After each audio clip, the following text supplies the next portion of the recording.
Rádio Clube está cada vez mais presente na sua vida. No rádio, no Facebook, no Instagram ou no WhatsApp. Nós acompanhamos você fazendo a trilha sonora do seu dia. Uma programação musical feita com muito carinho, destacando o melhor da música atual e os grandes clássicos do passado e muita informação também. Ouça a Rádio Clube e sinta a diferença. Uma rádio que respeita os seus ouvidos. Clube, sempre a melhor música. 2 em 1, o espaço mais plural de Foz do Iguaçu. Rádio Clube FM e Portal H2 Foz, juntos na cobertura das eleições. Muito bem, estamos de volta quando são exatamente 11 horas e 29 minutos, mais uma edição, mais uma entrevista do 2 em 1, nessa parceria da Rádio Clube com o portal de notícias UH2 Foz. Proposta que visa entrevistar todos os candidatos com domicílio eleitoral em Foz do Iguaçu e postulantes de outras cidades com agenda presencial em nosso município. As entrevistas terão sempre meia hora de duração e em nenhuma hipótese o tempo será estendido. O nosso entrevistado de agora é o candidato a vice-governador pelo Partido Comunista Brasileiro, Diego Valdez, que é de Foz do Iguaçu, na chapa encabeçada por Vivi Mota, também do PCB. Comigo está Paulo Bogler mais uma vez, que vai nos ajudar a conduzir mais uma entrevista dentro do 2 em 1, Paulo. É isso aí, Moacir. Vamos dar continuidade à nossa série de entrevistas, abrindo agora o espaço para as candidaturas majoritárias, né, nesse momento aqui com o Diego Valdez, que é candidato a vice, ele que é de Foz do Iguaçu. Então, a gente já vai para a nossa conversa render, isso. A gente já vai passar a palavra aqui para o Diego, agradecendo a presença dele, de ter aberto um espaço na sua agenda para vir aqui apresentar propostas, apresentar o que pensa o Partidão e os comunistas sobre esse processo eleitoral e também as suas candidaturas. Então nós vamos passar a palavra dando as boas-vindas e agradecendo a presença, pedindo para que ele faça o que os demais candidatos também fazem, que é uma breve apresentação, quem é Diego Valdez, e como ele sendo candidato a vice-governador na chapa com Vivi Mota, a gente também pede que estenda uma breve apresentação a Vivi. Bom dia, Diego, seja bem-vindo, a palavra é sua. Bom dia, primeiro saudar e aí agradecer o espaço, né, porque para nós comunistas tem sido difícil ter espaço para falar das nossas propostas, levar as nossas pautas. Então agradecer à rádio e a H2 Foz pelo espaço e saudar os ouvintes aí que hoje nos acompanham. Então eu sou nascido em Foz do Iguaçu, eu sou funcionário da educação, funcionário de escola, administrativo, trabalho no Colégio Cataratas ali no Três Bandeiras há 12 anos. Né? Sou militante sindical, sempre acompanhei as lutas da educação aí a partir do movimento sindical. Militante do PCB também nesse mesmo tempo, de 12 anos. E estou compondo a chapa aí com a nossa candidata a governadora, a Vivi Mota, que ela é professora PSS, desempregada e estudante de psicologia. Né? Ela é nascida no Mato Grosso e mora aqui já há 8 anos, né? Começou sua militância no movimento estudantil, a partir da UJC, defesa aí pela educação popular, pela universidade pública. E aí estamos aí na tarefa de levar a síntese das candidaturas do PCB como as figuras públicas do partido. Diego, o PCB, o Partidão, é uma sigla centenária no Brasil, e eu te pergunto que papel que o partido cumpre nessas eleições, sendo ele um partido que reivindica para si uma autenticidade comunista em relação às outras siglas, inclusive fazendo muitas críticas a outras legendas. A que vem o PCB nesse processo eleitoral de 2022? É uma pergunta bem importante, porque assim, para nós, as eleições elas não são um fim em si, né? Elas são uma ferramenta, um espaço que deve ser ocupado. Não existe vácuo na política e por isso que a nossa tarefa central nesse processo eleitoral é apresentar um programa radicalmente revolucionário que atenda as questões emergenciais das mazelas que a nossa classe tem sofrido, mas que criem condições para uma transição de um processo revolucionário que a gente vislumbra para o país, né, e não só para o Paraná, mas numa perspectiva internacionalista também. Então o nosso papel nessas eleições é dizer aquilo que não tem sido dito, né? Porque tem muitas candidaturas, inclusive candidaturas de esquerdas, que tem feito um papel de ajustar o discurso para aquilo que é possível ser dito, né? Então, rebaixamento de pautas, não tocam na questão da fome, não tocam nas questões centrais do desemprego, da redução de renda dos trabalhadores, o déficit habitacional. Então, as nossas candidaturas elas estão aqui para dizer isso, mas vislumbrando também um processo que se inscreve depois das eleições, que é um processo necessário de reorganização da classe trabalhadora nas lutas populares. Candidato, caso o senhor seja eleito, Diego Valdez e Vivi Mota, quais são os seus primeiros projetos e ação à frente do Palácio do Iguaçu? Primeiro que assim, é preciso dizer que a nossa candidatura ela tem um compromisso inegociável com a classe trabalhadora. Então, estou dizendo aqui que o nosso governo, nosso mandato, ele não é um governo para todo mundo, é um governo para a classe trabalhadora. Isso significa dizer que a gente vai tocar nas questões de privilégios aí desse grande balcão de negócios que é o processo eleitoral e que é a política institucional. Então é acabar aí com as isenções fiscais, é acabar com esse processo de entrega dos serviços públicos, né, de tudo que é público para a iniciativa privada como uma grande forma de lucro para as empresas.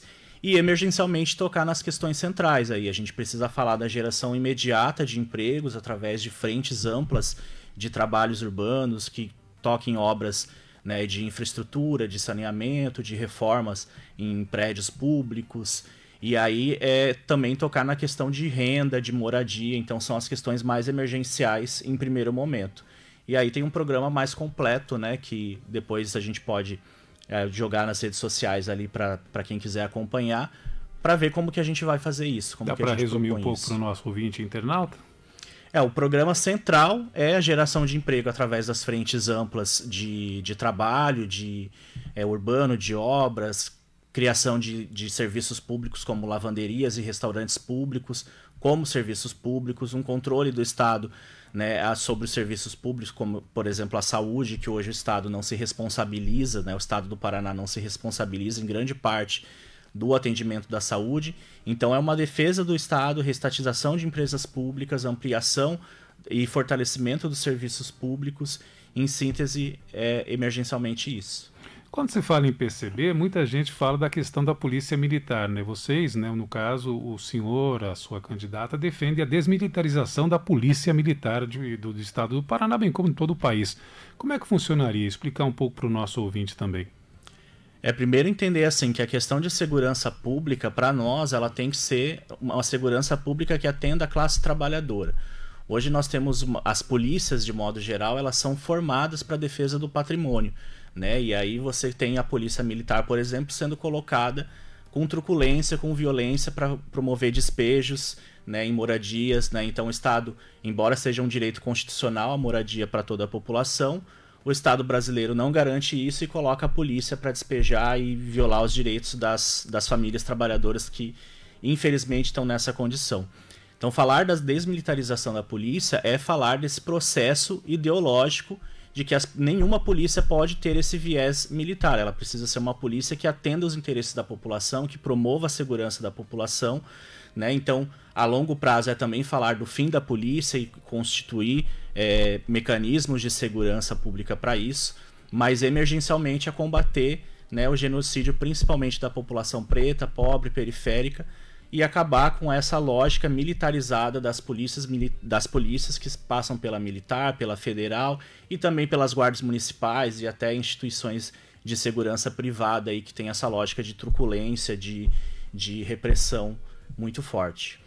Candidato, o PCB diz que entre todos os programas de governo para o Paraná, nessas eleições, só o partidão, o seu partido, propõe o controle popular da saúde. Qual é a finalidade dessa proposta do controle popular da saúde? Explique para a gente, por favor.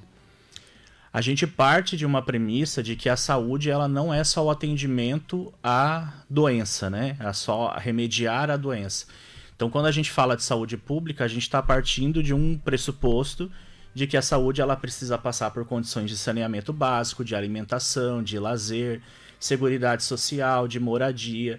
Então, quando a gente fala de saúde pública, a gente está falando de políticas públicas que englobem todo esse processo. E para isso a gente precisa também ter um controle e um acompanhamento popular né? Então, que o Estado seja responsável pelo controle e pela gestão de todo o sistema de saúde, não só pelo financiamento, não só pela entrega dos serviços, mas também pelas decisões, e que esse controle passe pelos conselhos populares, que a população participe diretamente dessa gestão. Hoje, dos 339 hospitais que o Paraná tem, a gente tem aí apenas 4% deles que o Estado faz algum tipo de controle, que o Estado tem algum tipo de gestão. Todo o resto está entregue para OS, fundações, né? Ou fica sob responsabilidade dos municípios. Aqui em Foz do Iguaçu nós temos historicamente uma luta muito grande com a saúde pública, ao ponto de não ter tido atendimento por muito tempo. Então o Estado precisa ser responsabilizado, mas não é só jogar a gestão para que seja mais uma vez jogado para a iniciativa privada, é sob o controle popular dos trabalhadores. Muito bem. Recentemente a gente teve a divulgação aí dos índices do IDEB, né, um exame em larga escala que avalia a educação brasileira. Cidades, o próprio estado do Paraná comemorou muito o índice obtido. Eu gostaria de uma avaliação sua sobre a educação no Paraná e o que Diego e Vivi fariam diferente ou melhor para a escola pública no estado se eleitos. Primeiro, quero falar dessa avaliação das avaliações de larga escala, dessa política, né, que é uma política que inclusive traz endividamento para a população, uma vez que são critérios, os índices são critérios para financiamento de empréstimos que o Estado possa vir a ter. Mas é uma política mentirosa de desmonte da educação, né? Então ela promove um treinamento dos estudantes para que atinjam resultado naquelas provas. O custo disso para que se garanta esse treinamento, você abandona totalmente, né, o processo de mediação, de ensino-aprendizagem, você abandona a aplicação de conteúdos. Então hoje na educação do Paraná, o governo de Ratinho Júnior, a Secretaria de Educação de Renato Feder, que é um empresário, né, do ramo da educação, eles têm promovido um verdadeiro desmonte da educação enquanto direito fundamental, fortalecendo aí uma lógica privatista de sucateamento. Então você desmonta a qualidade do ensino, né? E aí a gente precisa falar que precisa combater a reforma do ensino médio, precisa revogar a reforma do ensino médio. A gente tem críticas ao modelo anterior, mas que qualquer reforma nesse modelo seja feito de fato com um amplo diálogo com a sociedade, com os trabalhadores da educação. Então a gente precisa combater toda essa lógica de privatização, de desmonte do ensino, de formação acelerada para o mercado de trabalho sem qualificação profissional, do empresariamento da educação, né? Então hoje tem o dono da Unicesumar, que fez uma doação de R$90 mil para a campanha de Ratinho Júnior, e tem um contrato de R$140 milhões com a Secretaria de Educação. Então essa lógica de entrega dos serviços públicos precisa ser combatida. A gente precisa falar de uma educação emancipadora, e para isso é poder retomar os conteúdos que foram extintos dentro da educação, que os filhos dos trabalhadores possam estudar filosofia, né, as áreas de ciências humanas. A gente precisa falar da revogação da BNCC também. Então construir um projeto de educação popular para a classe trabalhadora, que permita, de fato, né, que os estudantes possam ter uma formação e aí possam, a partir dessa formação, buscar depois a sua carreira conforme, mas tendo a base muito bem estruturada, que isso não seja só um privilégio da educação privada, como tem acontecido. Uma das críticas aí do movimento de professores, de educadores no estado é com relação à ausência de concursos públicos em favorecimento do processo seletivo simplificado, PSS. O senhor menciona, inclusive, que a candidata Vivi Mota é uma trabalhadora PSS desempregada. Como é que avalia essa situação e o que é possível fazer para reverter isso? Para falar de educação de qualidade, a gente precisa falar da valorização dos profissionais, né? Isso passa pelo tripé de valorização das carreiras, remuneração e concurso público, ingresso por concurso público. A gente hoje tem os contratos de PSS para professores, que são contratos precarizados, são professores que estão trabalhando jornadas excedentes, né, com toda uma demanda de burocracia que tem sido imposta para os docentes. Mas, para além disso, existe aí uma tentativa, uma lógica de piorar isso, né? A pejotização do trabalho docente. Então, quando a gente fala de concurso público é defender a educação enquanto um direito fundamental, porque a gente precisa ter profissionais capacitados, com carreira, que não precisem escolher outros empregos ou trabalhar em outras funções, que possam se dedicar para a sua carreira da educação. Então o concurso público é necessário. O meu cargo de funcionário de escola passou por um processo de terceirização junto com outros cargos. O nosso cargo foi extinto e no meio da pandemia as funções foram terceirizadas. Então a gente precisa falar de concursos públicos para falar de valorização da educação.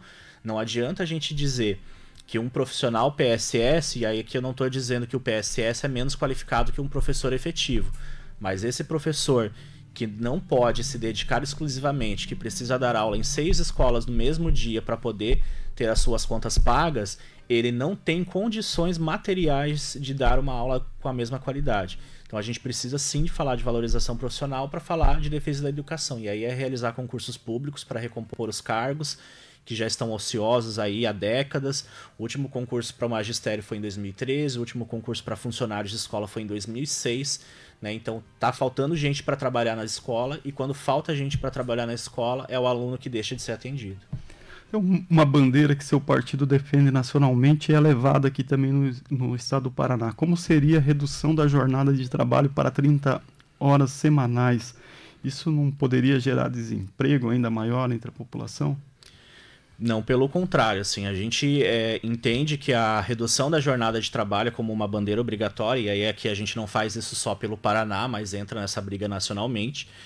É uma bandeira histórica do movimento sindical, dos trabalhadores, e é possível de fazer, né, sem reduzir a jornada, inclusive para gerar mais empregos. Então, para reduzir a jornada de um trabalhador e tendo uma demanda de trabalho ainda de funções que precisam ser exercidas ainda com a mesma carga horária, a gente pode gerar mais empregos para as pessoas poderem ocupar esses postos de trabalho.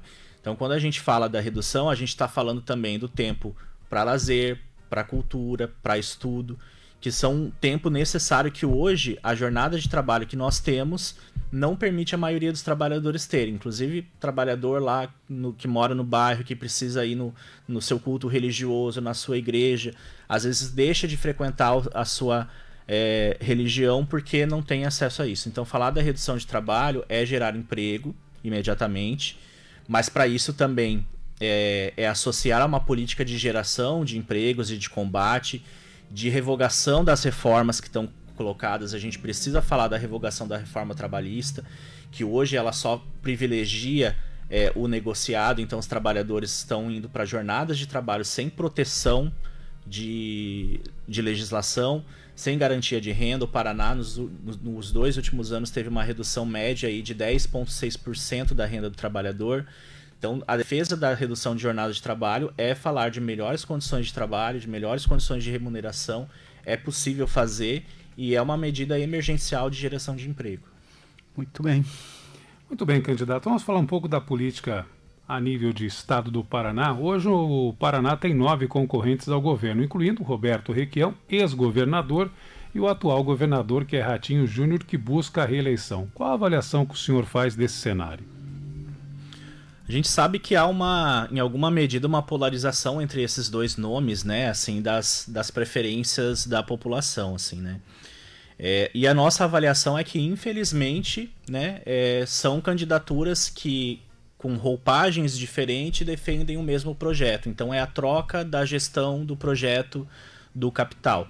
Então, por isso que as candidaturas do PCB, mas também do PSOL, né, se colocam numa importante tarefa de colocar o contraponto, de dizer aquilo que precisa ser dito, né? São candidaturas que podem ter diferenças táticas em algumas questões, mas no central defendem o mesmo projeto, né?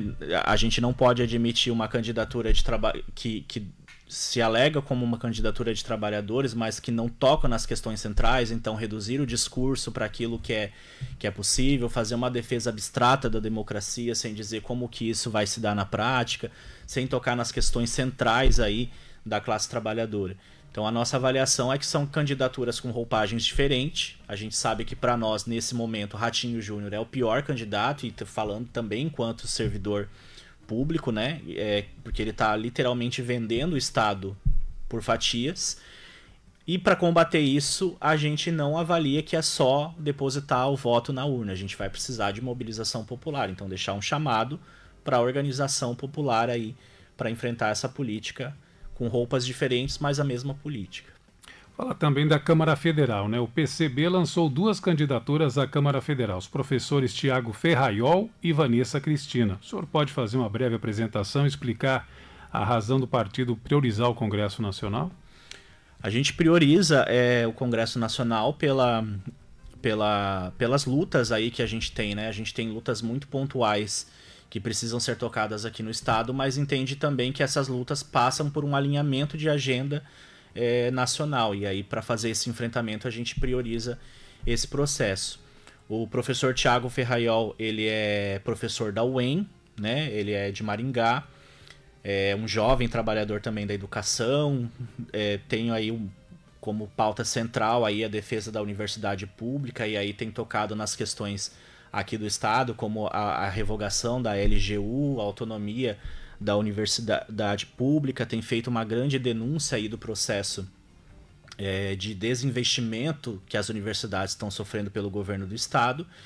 E a Vanessa, ela é uma professora PSS também, ela é doula, ela é de Curitiba, agora ela está desempregada, né? No começo do ano ela estava com contrato, perdeu o contrato porque as aulas dela foram passadas para outra professora, e agora se coloca aí no pleito para defender 2 pautas centrais para nós, a educação básica e a questão do feminismo classista que precisa ser colocado. Então, colocar no centro do debate também a questão da doulagem, que é uma questão que precisa ser levada mais seriamente aí como direito das mulheres, das mães trabalhadoras.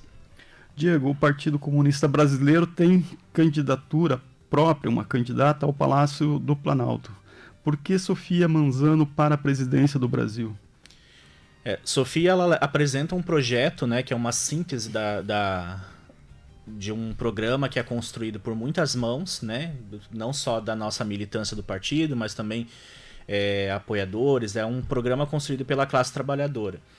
E a candidatura dela precisa tocar nas questões centrais que outras candidaturas não têm colocadas. Como acontece aqui no Estado, há um rebaixamento de discurso, né? Então a principal candidatura à esquerda não toca principalmente na questão da fome, na questão do desemprego. Então Sofia tem cumprido esse papel, assim como outras candidaturas do campo mais à esquerda revolucionária, né? Do PSTU, da UP.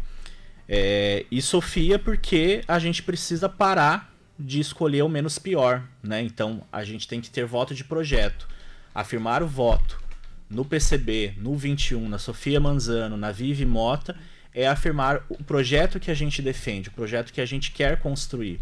E aí no segundo turno, se a Sofia não for para o segundo turno, a gente vê o que faz entre quem sobrar, né? A gente escolhe o menos pior. Mas no primeiro turno a gente precisa afirmar projeto, porque é uma forma da gente colocar isso também no debate.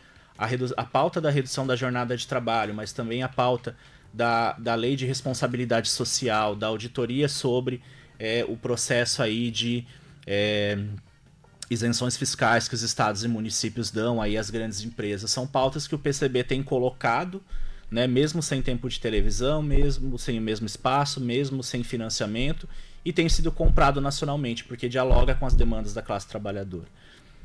Muito bem. O PCB não lançou o candidato a senador do Paraná, ou senadora. O partido apoia alguém ou recomenda o voto em algum candidato, algum concorrente, alguma candidata a esse cargo aqui no estado do Paraná?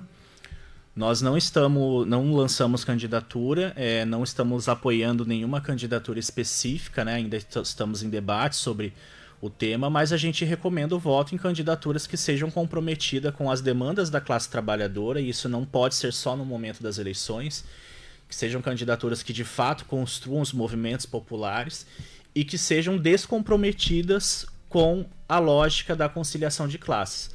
Então não adianta dizer que é um trabalhador que defende a pauta dos trabalhadores, mas defende aí uma política de aliança com os nossos inimigos que vai nos levar a armadilhas muito piores. Muito bem, Diego. Vou falar um pouquinho agora de din-din, de dinheiro. O senhor declarou para a Justiça Eleitoral ter R$ 51.300 em patrimônio pessoal, sendo 25% de uma moradia e um veículo financiado. O valor está correto? tá correto, né? Eu tenho, na verdade, uma cota de um imóvel que é da família, irmãos e pais, cada um tem uma parte ali desse valor. E um veículo financiado, né? O imóvel a gente conseguiu quitar recentemente, mas o veículo ainda tem uma bíblia para pagar. Verdade. A candidatura de Vivi Mota, do qual o senhor é vice, arrecadou até aqui R$11 mil, valor oriundo de doações de pessoas físicas e financiamento coletivo. Quanto o senhor pretende arrecadar e gastar até o final da campanha e se haverá outras fontes de recursos? Nós não recebemos o fundo eleitoral, embora a gente tenha o parecer favorável para isso. Há um processo burocrático que está impedindo o recebimento do PCB. Então nós não temos estimativa de outros recursos, senão as doações, né, de militantes e apoiadores diversos. Então esse valor que a gente arrecadou é insuficiente para a gente tocar, né, a campanha. Então a gente tem tido muita limitação de fazer algumas coisas. Não tem estimativa de arrecadar muito além do que isso, né? Mas vai fazer a campanha com o tamanho de pernas que tem, né? Então, se é esse tamanho de pernas, e mesmo assim a gente avalia que tem conseguido furar a nossa bolha e de chegar em lugares que a gente não chegava antes, né? Mas é uma campanha, né? Assim como o nosso programa é construído por muitas mãos, é uma campanha financiada também por muitas mãos, sem dinheiro público, sem dinheiro de outras doações e sem milionários no partido, né? O Diego, você expôs aí sobre o que pensa o PCB em termos de políticas públicas para a saúde, e acho que é importante a gente colocar aqui na nossa conversa o que o partido, o que você e a Vivi pensam sobre o piso nacional da enfermagem, né? Esse tema aí que ganhou uma relevância, foi aprovado no Congresso Nacional, há toda uma discussão se ele inviabiliza ou não um atendimento. Rapidamente, antes da gente passar para a conclusão, gostaria que você expressasse a opinião sua e de seu partido sobre o piso. Isso é uma atrocidade, a revogação dessa lei, né? Assim, quando a gente fala de serviços públicos que atende a população, passa por falar por valorização dos profissionais, e valorização profissional passa por remuneração justa. Então, revogar o piso é atacar diretamente os serviços públicos que são entregues.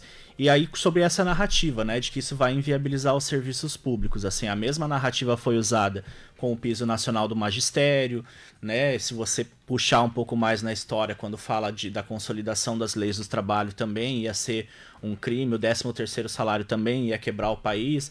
Então, são narrativas que não se sustentam porque o lucro dos patrões, né, é muito grande. E aí é uma narrativa que é colocada apenas para privilegiar o lucro dos grandes conglomerados aí de empresários da saúde. Então, a nossa defesa é pelo piso. A gente precisa conseguir, através de luta popular, derrubar esse veto e fazer o piso valer.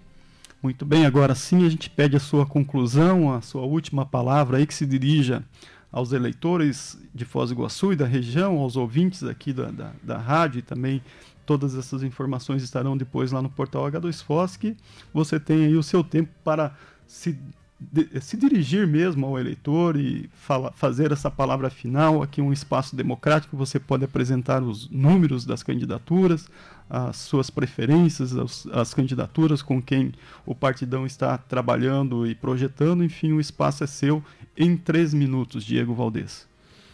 Bom, então primeiro, mais uma vez, agradecer o espaço da rádio, da H2Foz, agradecer quem está ouvindo, dizer que a nossa candidatura é uma candidatura que não se esgota no momento eleitoral, porque ela não é construída, né? O nosso partido não constrói a sua organização apenas para esse momento. Então nós somos pessoas, trabalhadores, estamos aí nos diversos movimentos aí, no dia a dia, na luta pela moradia, na luta pela educação, pela saúde, e é nesse sentido que a gente apresenta a nossa candidatura, para apresentar um programa radicalmente revolucionário, mas que é também realizável, né, em médio, curto e também a longo prazo, dialogar com os trabalhadores sobre aquilo que é necessário, né? A gente não está aqui para rebaixar discurso, para fazer voto, mas a gente quer sim o voto dos trabalhadores nesse projeto, porque quando a gente vota no projeto, a gente está apresentando a nossa vontade para a população, e isso não pode ser ignorado. Então faço um chamado para que no dia 2 de outubro vote Sofia Manzano presidente, 21, Vivi Mota, 21 para governadora, Tiago Ferraiol, né, deputado federal, 2100, e Vanessa Cristina, também deputada federal 2121. E que para os demais cargos faça aí uma análise a partir dessa perspectiva. Qual é o compromisso com a pauta dos trabalhadores, com as lutas sociais e com o processo de enfrentamento dessa política de conciliação de classe. Faça uma reflexão a partir disso, vote e escolha uma candidatura que se alinha com o que você acredita, e não apenas aquela que é menos pior, né? Mas para além disso, acabadas as eleições, temos muitas lutas, muita mobilização para fazer, independente do resultado das eleições, e aí a gente deixa o chamado para que se some aí essas lutas populares, construa as organizações no seu local de trabalho, de moradia, de estudo, e defenda, né, façamos por nossas mãos tudo que a nós nos diz respeito. A gente não pode mais terceirizar a responsabilidade das coisas, então a gente precisa ocupar os espaços. Diego, muito obrigado. Obrigado por comparecer à entrevista, dividir essas opiniões, apresentar o projeto do seu partido, da sua candidatura junto com a Vivi Mota. E é contigo, Moacir, a gente segue com você. Exatamente. Candidato, parabéns pela entrevista e porta sempre aberta, sucesso na caminhada. Obrigado, eu que agradeço. Muito bem, conversamos nessa nossa maratona com os candidatos hoje com Diego Valdez. Tem 35 anos, mora em Foz do Iguaçu, é servidor público estadual exercendo a função de agente educacional no Colégio Estadual Cataratas do Iguaçu. Foi presidente da PP Sindicato Foz até dezembro de 2021 e atua como militante de base na educação do estado do Paraná. Amanhã, nossos próximos entrevistados serão a candidata a deputada estadual Rosa Maria, do MDB, e o candidato a deputado estadual Sidney Prestes, do Republicanos, a partir das 10h30 da manhã, dentro de mais um 2 em 1.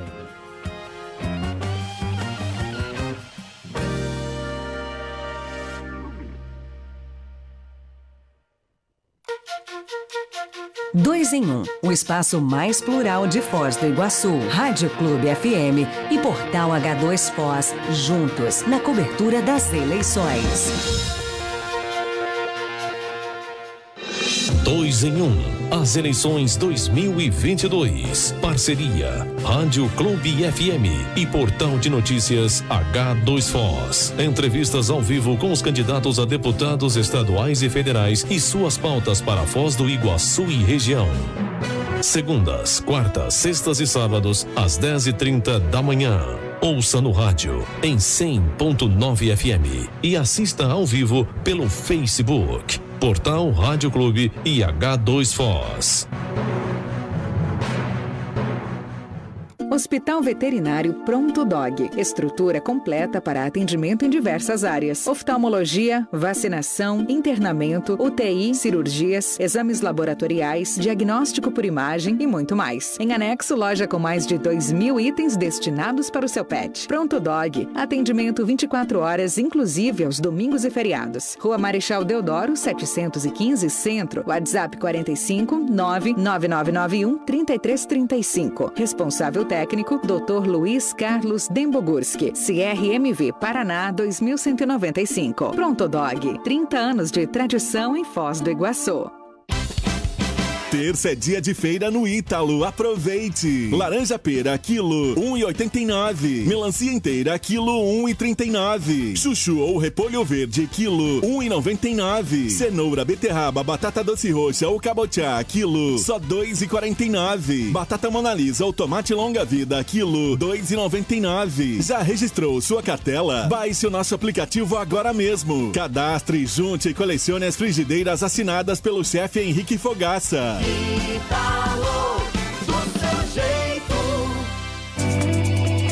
Visite o local mais charmoso de Foz do Iguaçu, o Marco das Três Fronteiras. Está com novas apresentações artísticas.